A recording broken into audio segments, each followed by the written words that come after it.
When you first realize this, it feels strange, as if the world you've been clinging to with nails and teeth crumbles in an instant.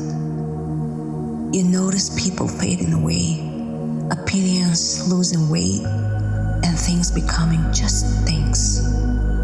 Nobody owes you anything, and you belong to no one, not even to yourself. The temporary self who lives on autopilot, gathering loans, fears, and plans, is frightened. A voice still echoes in your mind. What about responsibilities? What about family, debts, promises, work, stability? But look deeper. Do you truly believe you can hold on to all that? That your body will remain forever? Your home, your phone, your social media, and even your relatives. Yours? Nothing here belongs to you. Not a thing. Not even this body, its least. Not even the image you defend in conversations, argue over in comments, a temporary mask. When you realize that nobody belongs to you, you feel freer. You no longer have to suffer for someone else's script. You can be yourself. You can just breathe. You're not obligated to save everyone. You don't have to be perfect. You simply live. And sometimes you remember, you're not human. You're a player who chose this level. Sometimes it feels like you've had enough. You can't complete this level. You want to lie down and vanish, dissolve into darkness, so no one bothers you. You look at life as a prison, an endless stream of problems. But what if you remembered, even for a moment, that this game isn't about fun, but about choices, levels, tasks, challenges, and upgrades? Think of a child who loses a tough round on a console. He doesn't tear out his hair or cry, "Life is unfair."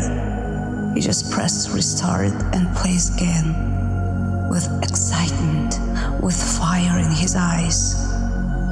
That's you. You're not tired. You just forgot. You haven't lost. You just paused. When someone says, "I want out of the matrix, I want to disappear, I want it all to end," they forget the main thing. You came here yourself, voluntarily, out of thrill, curiosity, the desire to complete this level. You chose these conditions, these decorations, this mission, and yes, your memory has been turned off, but not erased. It's somewhere in memories, dreams, random sensations. In that moment when you hear someone's voice and get chills. In that encounter when you look at each other and it feels like you remember, but can't explain how. You're not asleep, you just forgot temporarily. And now the invitation is here to remember, without pressure, without obligations. But if you're ready, you will remember. And then the heaviness lifts. You stop carrying the world on your shoulders. You begin to play. Turns out life isn't a struggle. It's not about conquering, surviving, or earning. Life is simply being. But here's the problem. You were taught the opposite from childhood. First, you must be good, then you must be needed, then indispensable. And after that, you find yourself exhausted on the kitchen floor at 3 a.m. thinking, when do I leave? We were taught to solve other people's problems, to save, to endure, to carry the load. We take pride in enduring pain, not crying, not complaining, But strangers tell, nobody taught us to wake up with a smile. Nobody said, if you feel good, that's enough. You don't owe suffering to anyone. You don't have to be strong. You don't have to save the entire world. You have the right not to solve, sometimes to let go, sometimes not to intervene, sometimes to choose yourself. Do you know what life looks like when you step out of the savior script? You stop solving other people's dramas. You stop listening to endless complaints. You no longer burn out in relationships that zero you out. You no longer cling to what has long since died. You inhale, you breathe, you live, and something strange happens. The world doesn't fall apart. Life continues just as it was. And you, for the first time in a long time, begin to feel alive. Many people think the greatest punishment is love. Love is pain, love is suffering.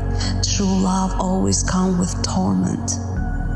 But let's be honest, that's not love. It's dependency. What you call love is often just attachment to parents, to their pain, to unreceived affection, love. You don't love the person, you love the void they happen to feel when you weren't hugged, when your father left, when your mother loved you only if you were convenient. That's the source of your greatest suffering. You're not falling in love, you're looking for someone to plug the hole. And that hole isn't about feelings, it's about survival, about finally being needed, loved, recognized, about not being abandoned, about someone, at least one person staying. But that's not love, that's thirst. A hungry soul grabbing at crumbs, and you call that love? Remember, love begins where you begin. When you choose yourself, when you feel yourself, when you don't need anyone to feel alive. And then that's when the person appears. Not a savior, not a martyr, not a crutch, but someone just like you. Whole, strong, real. Because a strong spirit is like a light, and it draws others to it. But parasites cannot withstand that light. They try to take, and failing to feed, they leave. You're not obligated to be fodder for someone else's drama. You're not required to endure. Love isn't about sacrificing yourself. It's about creating yourself. And that's not selfish. It's maturity. When you choose to be, not to save, to live, not to suffer, to not fear solitude, to appreciate silence, then and only then does someone appear who won't destroy you, but will stand beside you in the flow, not in pain. So love is not suffering. Love is you, and everything else will live on its own because it can no longer coexist with you. They taught us since childhood to find our other half. Half? Who even divided us? It was a lie. You are not a half. You were never part of something. Love isn't about two pieces coming together. Love is about the whole you. When you're whole, you don't need someone to complete you. You don't seek a savior. You don't suffer from loneliness. You don't sit waiting for the one.